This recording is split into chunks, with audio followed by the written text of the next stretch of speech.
O que João nos ensina sobre o amor. Segunda parte. Evangelho de João, capítulo 5. Comentário de Mário Persona. Vence o mundo. O que significa esse vence o mundo? Lá em Gálatas, eu acho que é Gálatas capítulo 5, se não me engano. Nós podemos abrir lá. Capítulo 6, Gálatas capítulo 6, versículo 14. Mas longe esteja de mim gloriar-me a não ser na cruz de nosso Senhor Jesus Cristo, pela qual o mundo está crucificado para mim e eu para o mundo. O mundo está crucificado para mim e eu para o mundo. Então é uma morte recíproca aí. O mundo morreu para mim. Acabou o mundo para mim. E eu acabei para o mundo. Eu morri para o mundo. Aliás, em Gálatas são cinco vezes que nos é dito do papel do cristão como crucificado, como morto.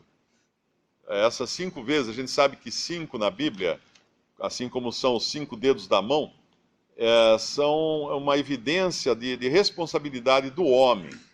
Tudo que vem acompanhado do número 5 na Bíblia nos fala da responsabilidade do homem. Eu creio que a primeira vez que ele vai falar é no capítulo 2, versículo 20. Já estou crucificado com Cristo, e vivo não mais eu, mas Cristo vive em mim. Então esse agora é o velho homem já morto. Morto como? Morto com Cristo, porque quando Cristo morreu, ele deu fim no velho homem. Tem um outro versículo que fala: sois tão insensatos, tendo visto a Cristo como crucificado. Poxa, agora não lembro onde está esse versículo. É no capítulo 3, versículo 1. Ó insensatos Gálatas, Gálatas 3:1. Quem vos fascinou para não obedecerdes à verdade, a vós, perante os olhos de quem Jesus Cristo foi já representado como crucificado? Então Cristo está morto. Começa toda a vida cristã começa ali na cruz. Por quê? Porque toda a vida velha do homem termina ali na cruz. É como se fosse uma troca de bastão naquelas corridas, né? Que vê um corredor, ele está arrebentado, cansado, ele passa o bastão para outro corredor. Por quê? Porque ele não vai mais continuar. Então o homem natural parou ali a corrida dele, ali na cruz, morreu ali, em Cristo. Cristo foi já apresentado como crucificado. Aí no capítulo anterior, versículo 20, já estou crucificado com Cristo. Agora eu, morto com Cristo. Depois tem uma outra passagem que vai falar também, eu acho que é no capítulo 5, versículo 24. Lendo primeiro o versículo 22, de Gálatas 5, mas o fruto do Espírito é caridade, gozo, paz, longanimidade, benignidade, bondade, fé, mansidão, temperança. Contra estas coisas não há lei. Agora veja que interessante, né? Eu aprendi quando estava na escola que quando nós falamos plural, nós temos que colocar um S. Então aqui, um português correto seria: os frutos do Espírito são caridade, gozo, paz, longanimidade, benignidade, bondade, fé, mansidão, temperança. Mas acontece que não são frutos do Espírito, é o fruto do Espírito. Ou seja, a consequência do Espírito Santo em nós é um pacote de coisas. É o pacote todo. É o fruto. E é interessante entender o porquê desse o fruto, porque essas coisas aqui, olha, caridade, gozo, paz, longanimidade, benignidade, bondade, fé, mansidão, temperança, essas coisas são encontradas em qualquer ser humano.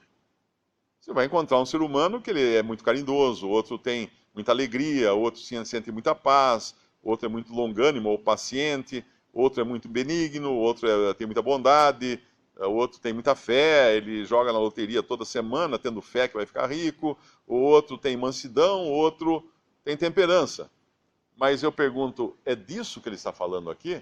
De qualidades humanas?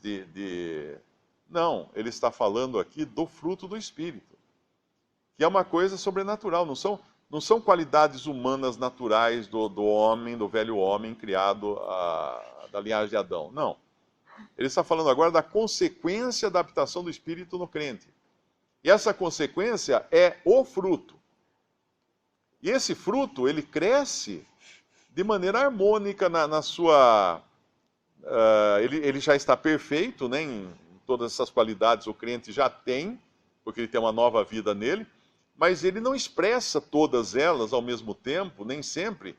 E aí entra o erro, o erro que nós cometemos. Porque se eu tiver muita caridade, mas não tiver nenhum gozo, nenhuma paz, nenhuma longanimidade, nenhuma benignidade, nenhuma bondade, nenhuma fé, nenhuma mansidão, nenhuma temperança, eu vou ser como aquela maçã que a gente vai às vezes na feira, e tem todas as maçãs, são todas iguaizinhas, bonitinhas, né, no formato certinho, mas aí tem uma que tem um calombo. Ela tem um calombo, ela não foi pega no controle de qualidade, passou, e é uma maçã que ela é deformada, porque ela tem um lugar dela que está um calombo, tem uma bolota no lugar dela. A gente já viu isso aí, batata, às vezes você vê uma batata que tem um negócio estranho, sabe? O que é isso? É um fruto que não está se expressando de maneira harmoniosa, com todas essas qualidades crescendo juntamente, como seria um fruto normal. Então, esse fruto do Espírito nós temos já, mas nem sempre expressamos ele como deveríamos. E aí, então, é o que fala, contra essas coisas não há lei. E aí vem o versículo 24 de Gálatas 5, e os que são de Cristo crucificaram a carne com suas paixões e concupiscências. Agora, é o lado do homem na coisa. Porque eu estou crucificado com Cristo, como foi lido no outro versículo. E agora, porque eu estou crucificado com Cristo, eu crucifico a carne. Ou seja, eu coloco a carne num lugar de morte. Eu não sou mais guiado pela carne, ou não deveria ser, não é? Nós sabemos que nem sempre acontece isso, nós damos vazão à carne para obedecermos às suas concupiscências. Mas não deveria, porque se o velho homem está morto, eu devo tratá-lo como morto, eu não posso escutar nada vindo dele. Seria mais ou menos como se eu tivesse um cadáver de mim na minha casa e de vez em quando esse cadáver fala, Mário, faça isso. Pera, o que você está falando? Eu não tenho nada com você, você está morto. Você não pode me dar ordens mais. Porém, triste é que às vezes nós obedecemos essas ordens que o nosso velho homem dá. Porque apesar dele já estar morto, na condição de morto, posicionalmente morto, né? Nós sabemos que o pecado, o velho homem de pecado, ele está em nós. Não o pecado, porque no sentido de salvos, né? Nós somos salvos por Cristo, os nossos pecados foram perdoados, não somos mais vistos por pecadores diante aos olhos de Deus, e sim como pecadores perdoados, salvos, lavados pelo sangue de Cristo. Mas tem esse cara lá, esse velho homem lá, que fica dando ordens para a gente. E o que tem que fazer? Você está morto.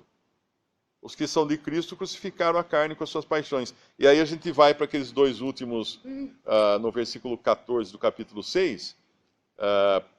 O mundo está crucificado para mim e eu para o mundo. E voltando aqui ao nosso capítulo 5 de 1 João, versículo 4, porque todo o que é nascido de Deus vence o mundo. O que significa vence o mundo? Ele olha para o mundo como morto, ele superou o mundo. Ele superou. Às vezes a gente fica admirado de ver a que ponto chegam as pessoas, né? A gente vê aí no noticiário esses homens que têm sido presos por corrupção, bilionários,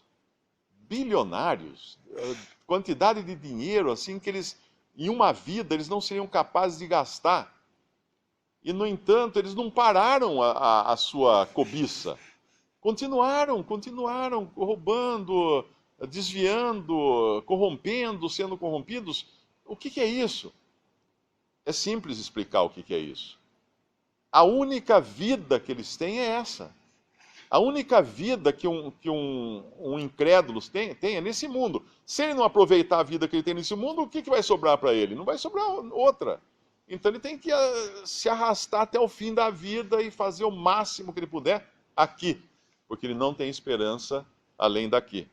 Mas o que crê, o que é nascido de Deus, versículo 4, vence o mundo. Ou seja, ele joga o mundo para as costas. E essa é a vitória que vence o mundo, a nossa fé. Mas que fé é essa? Hoje um e-mail chegou até mim, um irmão escreveu perguntando que se ele tiver bastante fé, então ele pode, isso garante a ele que todas as coisas que ele pedir, Deus vai obedecer, Deus vai dar a ele tudo que ele pedir. Eu falei, não é isso, isso aí você não está tendo fé em Deus, em Cristo.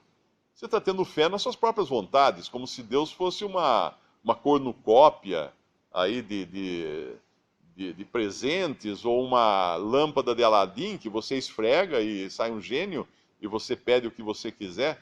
Isso não é Deus. Isso não é Deus. A fé é em Cristo, não é fé em mim, ou em fé na minha capacidade, ou fé na minha sorte.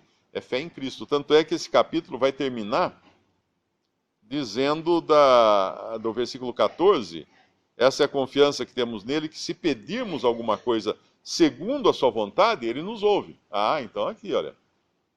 Se nós pedirmos e for segundo a vontade de Deus, ele nos ouve.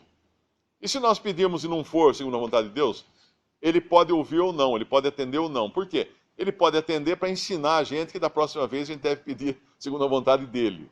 E aí não vai ser nada de bom, vai ser mais uma entrega de algo que nós pedimos que vai só trazer problemas para a nossa vida.